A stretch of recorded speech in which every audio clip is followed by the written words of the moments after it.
All right, honey. I'm coming. Okay. Yeah, I'm trying to put it together. I'm coming now.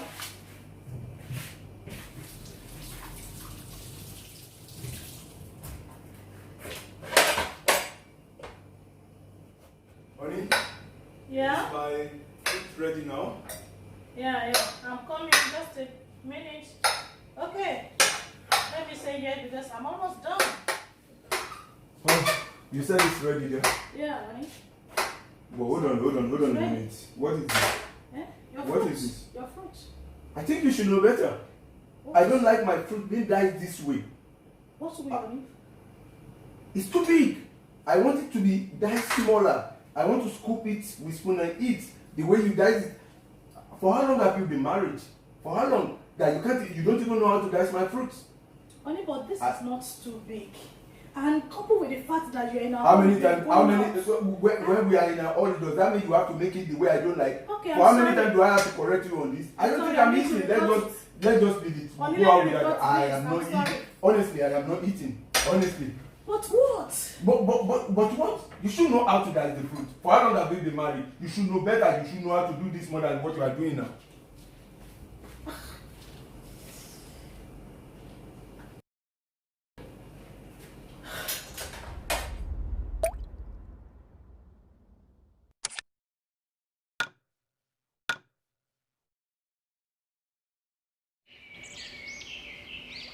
Everything given by God to you, man, is so beautiful.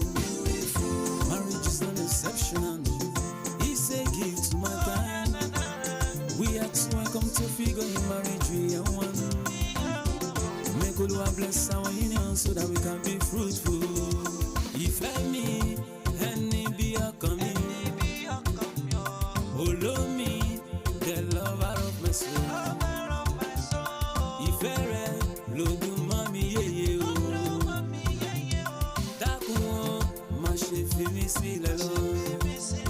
Hello viewers, you're welcome back to our channel. My name is Sheyi. My name is Fumi, and together we are called SeyiFunmi. Yeah, guys, you're welcome back to another wonderful episode of Marriage is Beautiful. Welcome back. Yeah, guys, we miss you. We miss you. Back. We're back online. Back and better. Back and better, you know. Today, we'll be discussing a topic we titled Correcting Your Partners in Love. Like, how do you correct your spouse? Yeah. How do I correct my spouse? Alright, guys. This is one of the issues that is affecting marriage.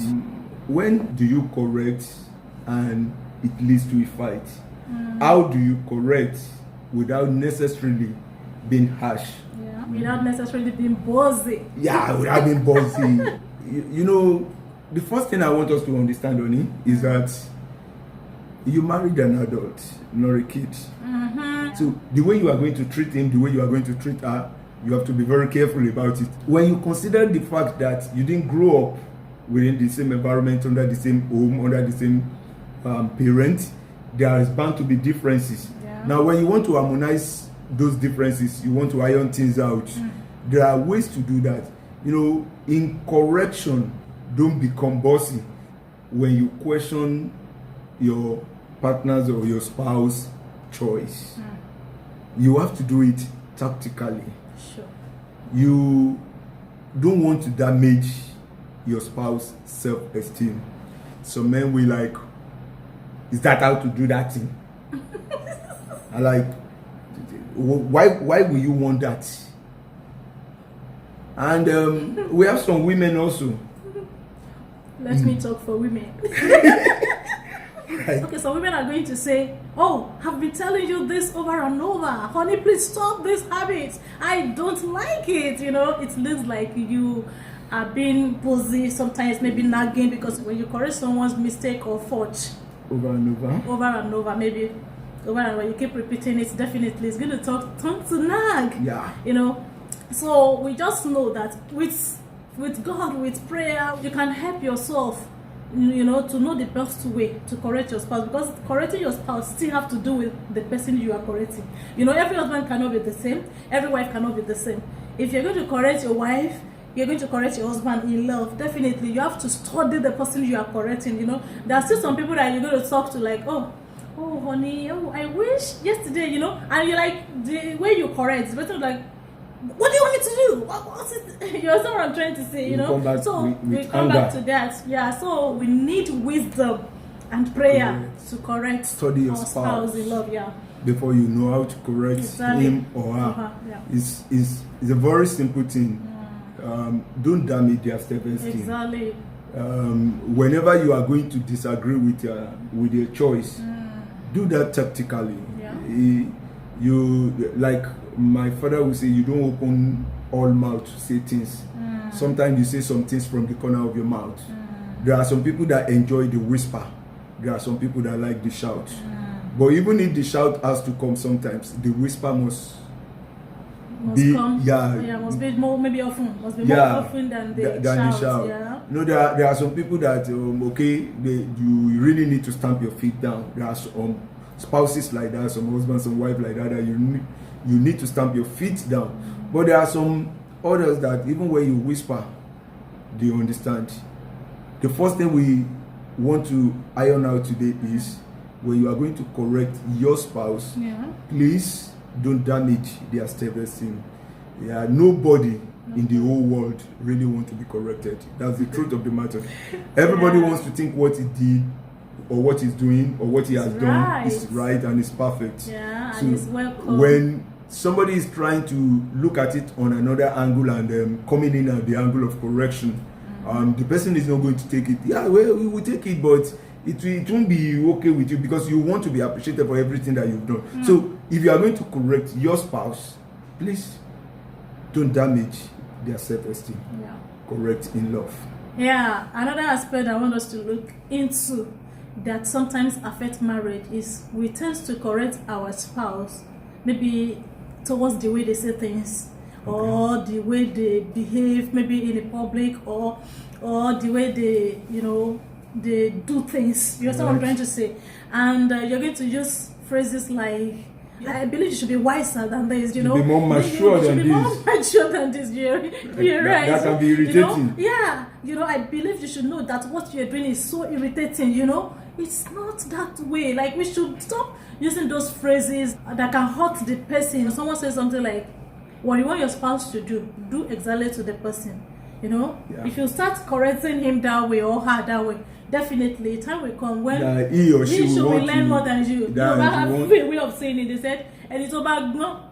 So at the end of the day, actually, I don't know if so many people will understand what I'm saying. Like, the wise ones we teach, as in, am I right? Yeah. Like the wise ones that we teach the foolish one.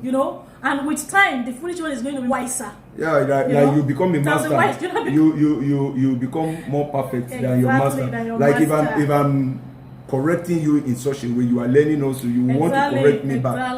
I don't know why husband or wife should be using phrases like, I think you should be wiser than this. No, it's very wrong. I think you should know better.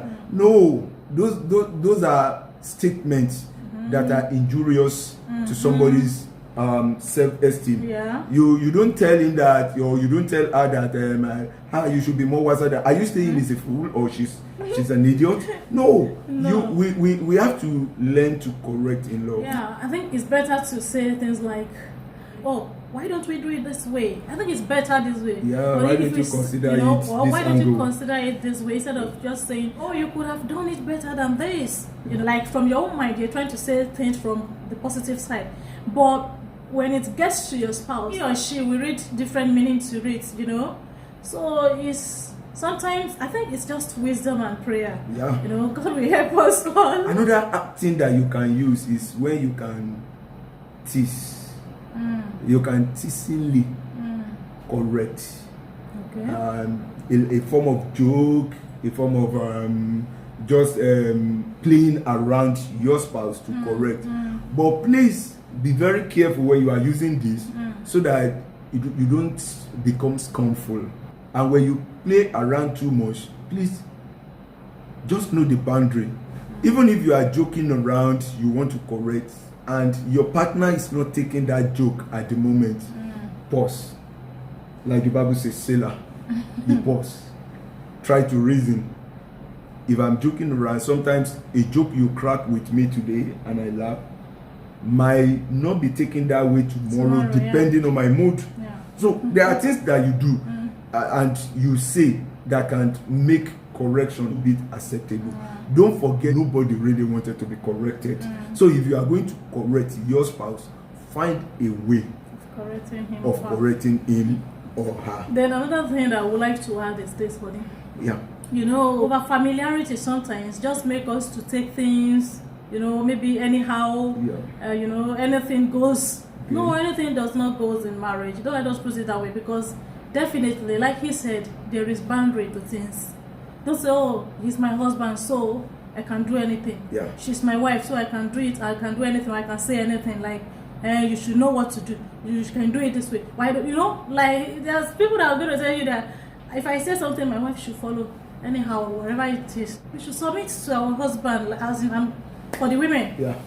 Yeah, which is right. But that doesn't mean that if you say, like we said, I think I've said it as everything you said, she must follow. There are times that she will need to correct you in love. Okay. So what I'm trying to point out here is that we should not let over familiarity take what we're supposed to do, or for us to be passing our boundaries, like even if I am the head as the husband, there are still some places I need to give respect to my wife. Even as the wife, there are places where you give respect. But when you need to correct, you can correct, but do that in love. And one other way that I've come to realize is that we tend to disregard each other's opinion in correction. When you want to correct, you don't want to listen to your spouse's opinion. Listen, if you keep disregarding your wife's opinion, all in the name of correction, you are not correcting in love. No one likes to be wrong. Everyone wants to be right. Every man is right in his own eye. But for your spouse to listen to you when you are correcting him or when you are correcting her, you have to listen to their own opinion. What he did, what she did is wrong. And the moment you want to will the acts of correction, and she's like, or he's like, okay, hold on, honey, listen to my own side of the story before you judge. No, I don't want to listen. It's common with you. That's what you always do. You've killed any form of listening ear in him or her at that moment. Please, correction in love entails you to even listen to your spouse's side of the story. Don't judge based on somebody. One of our last quote was the marriage doesn't have to make sense to anyone else out there. Because that marriage is only between two of you. It is not a community project. You don't listen to what people are saying outside there and judge your wife or your husband with it. You don't judge. Sometimes we even judge when we are correcting. We judge the book by the cover. Don't judge the book. And we had this topic that we had, the tag last 2 weeks, right? The tag. So don't allow them to tag your wife for you. Don't allow them to tag your husband for you. So I want to refer to that verse of the Bible you talked about. Ways of every man is right in his own eye, but the Lord directed it to wherever he wishes. That is weird. That's why I said that prayer is more. Once you start saying something, prayer is just about saying something positive. When you say prayer, it means that you're speaking life into a dead something. When you say prayer, it means that you're saying something positive to that situation, to make it positive. Anything can change, like anyone can change. That's why I say, prayer is better than trying to correct an adult, It's not even easy to correct an adult. I think even to correct kids nowadays, they have a mind of their own. They want to do things. I didn't say that of our marriage. I was trying to correct my husband. There are some area where he realized a lot of things that he corrected. But let me tell you, you can't correct an adult fully, With time, I just realized that there are things that you don't even need to talk about, because most of the time we think, oh, this shouldn't be this way. Okay, if it is that way, will anything happen? Why don't you leave it that way? With time, he's going to realize it. And I know with time, he's realizing a lot of things by himself without saying anything now. You know, that's what we are saying. Just pray and leave it to God. Let God take control. You know. Pray. Yeah. Leave it to God. Yeah. Let God take control. On a final note, we want to look at compromise as a way of correction. You know, some people will say, okay, can we compromise and still correct? Yes. Sometimes we need to do it by compromise, reaching an agreement over an issue, even for you to be able to correct your spouse. I remember the cases of working together, like the cases of these two horses scenario, where there is a foot in the right side, a foot in the left side.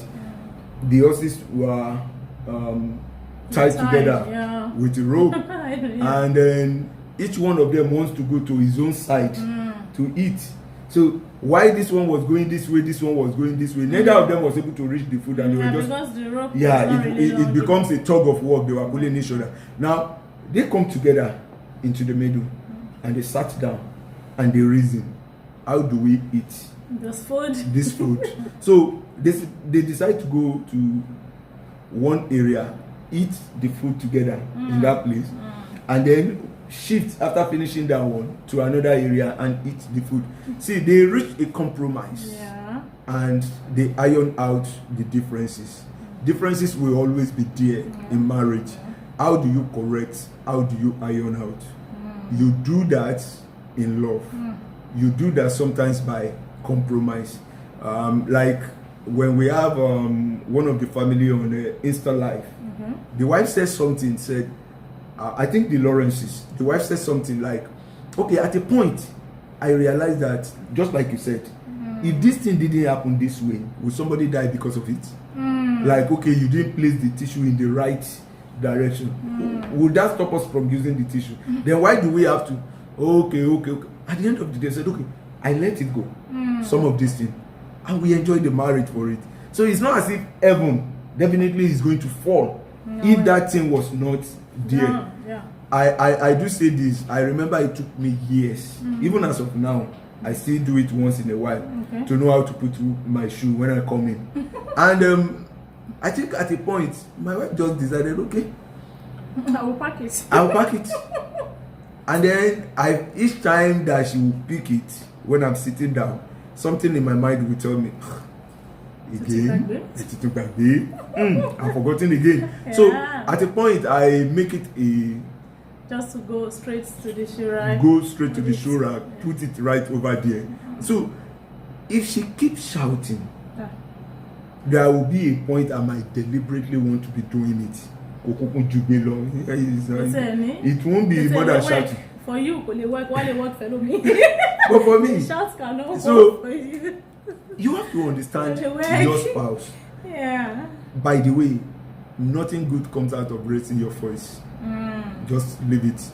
Yeah, you can stamp your feet on the ground and stand your ground, but raising your voice is not going to do anything. It's better to be quiet than to raise your voice. So today, we want spouses out there to understand that you need to correct each other in love. Don't ever forget that nobody wants to be wrong, and no adult wants to be corrected. And there will always be reason to correct. There will always be reason to correct. So you have to do it in love. Even when you correct, and it doesn't seem like he is listening or she is listening, don't worry. Don't worry. Human beings are always that way. We human beings. We human beings. We human beings. We human beings are always that way. Really. We keep doing things, but we keep remembering where we are corrected, and at a point we take correction. Really, this will be all for today. So we hope you guys learn one or two things and you enjoy today's video. And we hope you miss us so much that I'm coming back glad. Guys, we know you miss us, so we too miss you guys so much. Thank you very much. Thank you very much, guys. And until next week, we'll be coming across your way again. SeyiFunmi is saying thank you. We love you. Bye. My mouth first. See now. I'm not eating again. I'm not eating before. Me too. I think you carry a good idea.